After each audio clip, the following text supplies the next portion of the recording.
ایک روٹی والے کا واقعہ میں نے آپ کو سنانا ہے، اور یہ بڑے ہی مشہور و معروف بزرگ سے منسوب واقعہ ہے۔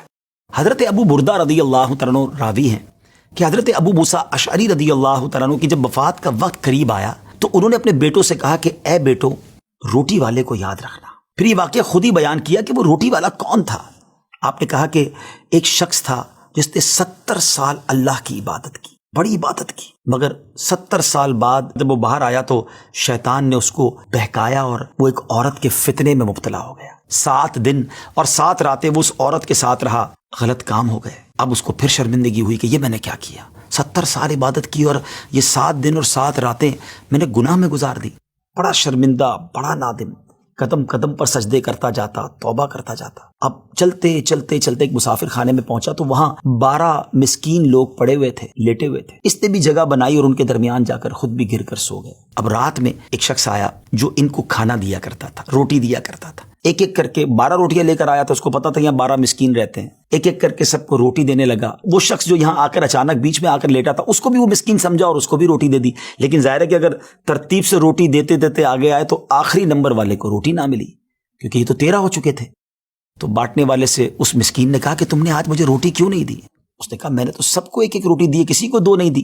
کہا تم مجھے روٹی نہیں دے رہے ہو؟ بہرحال وہ ناراض ہو گیا کہ ٹھیک ہے، پھر تم اگر یہ سمجھتے ہو کہ میں بددیانتی کر رہا ہوں تو میں تمہیں کچھ بھی نہیں دوں گا۔ یہ کہہ کر وہ شخص تو چلا گیا، مگر وہ مسکین بیچارہ بھوکا رہ گیا۔ اب وہ شخص جس نے ابھی توبہ کی تھی، پہلے 70 سال کی عبادت بھی کی ہوئی تھی، اس کو خیال آیا کہ میری وجہ سے اس مسکین کو روٹی نہیں ملی ہے۔ بھوک اسے بھی بڑی تھی، مگر اس نے وہ روٹی اسے دے دی۔ شدید بھوک لگی ہوئی تھی، رات بھر بھوک میں تڑپتا رہا، اور اسی بھوک کے عالم میں صبح اس کا انتقال ہو گیا۔ حضرت ابو موسیٰ اشعری رضی اللہ تعالیٰ عنہ فرماتے ہیں کہ جب یہ شخص اللہ کی بارگاہ میں پہنچا نا تو ایک پلڑے میں اس کی 70 سال کی عبادت رکھی گئی، اور ایک پلڑے میں وہ 7 دن اور 7 رات کے گناہ رکھے گئے۔ تو فرمایا کہ وہ گناہ جو تھے وہ 70 سال کی عبادت سے آگے بڑھ گئے، یعنی اب اس کے لیے گویا حکم ہو سکتا تھا کہ وہ جہنم میں جائے، مگر ان 7 دن کے گناہوں کے سامنے وہ روٹی رکھی گئی، اور اس روٹی کی برکت سے، کیونکہ وہ اخلاص کے ساتھ ایثار کی گئی تھی، مسکین کی مدد کی گئی تھی، وہ 7 دن کے بڑے بڑے گناہ معاف کر دیے گئے اور وہ جنت میں چلا گیا۔ پھر آپ نے اپنے بچوں سے کہا بیٹا روٹی والے کو یاد رکھنا۔ ناظرین، یہ واقعہ واقعی دلوں کے تار چھیڑ دیتا ہے۔ 2 باتیں سیکھنی ہیں کہ بعض اوقات کچھ لوگ کہتے ہیں یار میں نہیں بہک سکتا، میں تو بڑے اچھے ماحول میں ہوں۔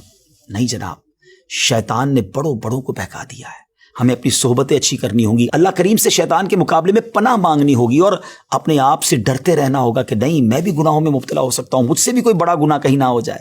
توبہ کرتے رہیں، ڈرتے رہیں، خوف رکھیں اور اچھی صحبت اپنائیں۔ اور دوسری بات، صدقہ جو ہے نا وہ گناہوں کو مٹا دیتا ہے۔ صدقہ اللہ کی بارگاہ میں بڑا پسندیدہ ہے، غریبوں کی مدد کرنا یہ اللہ کو بڑا پسند ہے۔ ہمیں بھی چاہیے کہ وقتاً فوقتاً اپنے غریب پڑوسیوں، غریب رشتہ داروں، غریب مسلمانوں کی مدد کرتے رہیں۔ اور دعوت اسلامی کا شعبہ FGRF سبحان اللہ دکھیارے مسلمانوں کی شاندار انداز میں مدد کرتا ہے۔ سیلاب زدگان کی مدد کتنے بڑے پیمانے پر کی گئی، اور یہ سارا سال ہی اب کچھ نہ کچھ سلسلہ رہتا ہے، تو آپ بھی FGRF کا ساتھ دیجیے، دکھیارے مسلمانوں کی مدد کیجیے۔ اللہ آپ کے رزق حلال میں برکت عطا فرمائے اور ہم سب کے گناہوں کو معاف فرمائے۔